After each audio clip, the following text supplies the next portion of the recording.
what's at stake is women's rights, reproductive rights, voting rights, a fair and just economy, healthcare access.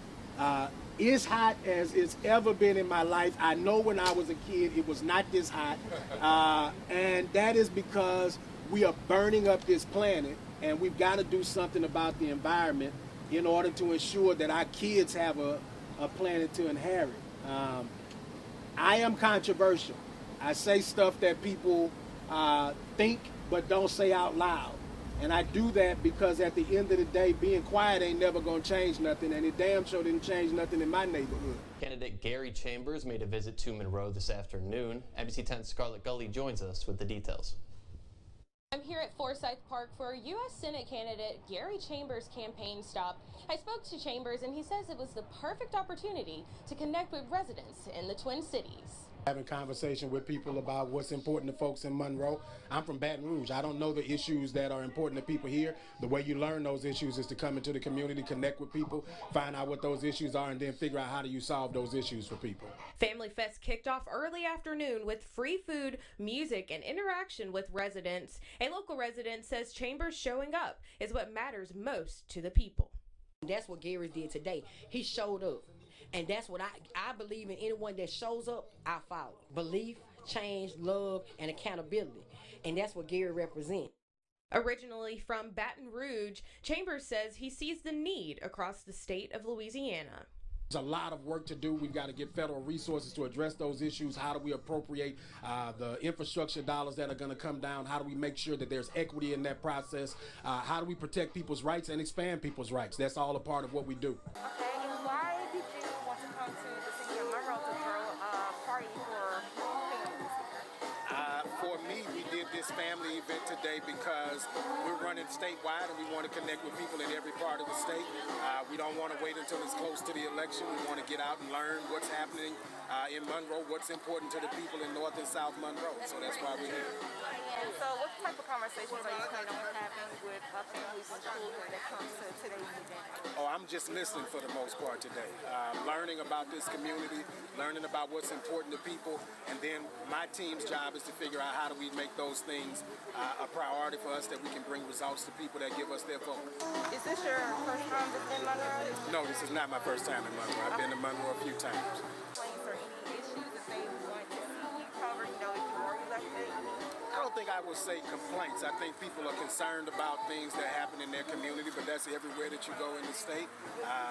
It's a part of the conversation. You know, nobody's completely happy with everything that they see in their communities, and so it's our job to figure out how do we take those concerns and make them something that's no longer a concern for people. Okay, so what's your next stop after Monroe? I will be in Algiers in the middle of the week and in Alexandria next weekend. Okay. Have you sought out a political seat before? Yeah, I ran for Congress last year. I lost by 1,500 votes. I got back here so I could be in Monroe. So she's on her way back to Louisiana today. So I'm going to be checking flights this afternoon, trying to make sure my baby on the plane.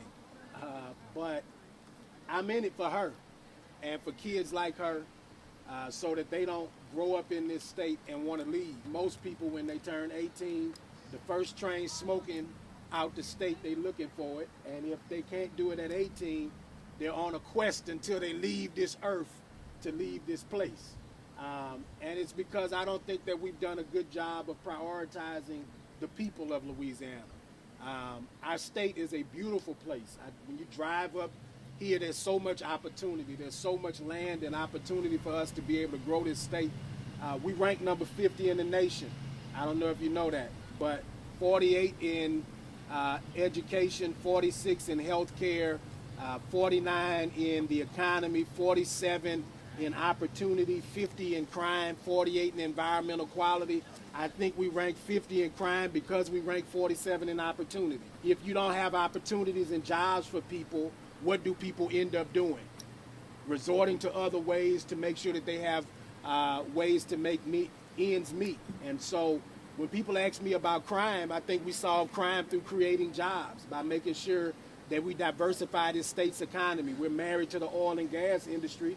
The oil and gas industry is doing damn good right now because our gas prices are high, but our state is not prospering off of all of that money, right? So how can they be making record-breaking profits while the state of Louisiana has the 49th, 48th ranked economy in the country? It's not working for us. And so we've got to bring tech jobs and the jobs of the future, green technology, so that we can do different forms of energy. The light bill, my light bill this month was $450. It ain't nobody that lived there but me. Okay? And so that's a problem. And imagine somebody who's on a $1,400 a month fixed income and they get a light bill that went from $150 to $350. How does that person pay their bills, feed themselves, and survive? They don't, right? And what young man is sitting in that house wanting to help grandmama or mama pay that bill, but he doesn't have a job and there's no job for him, and then he ends up making a decision in the community trying to pay that $350 light bill. And so all of these things are connected to each other, but we don't have leaders who talk about it in that way. I'm running against a guy named John Kennedy.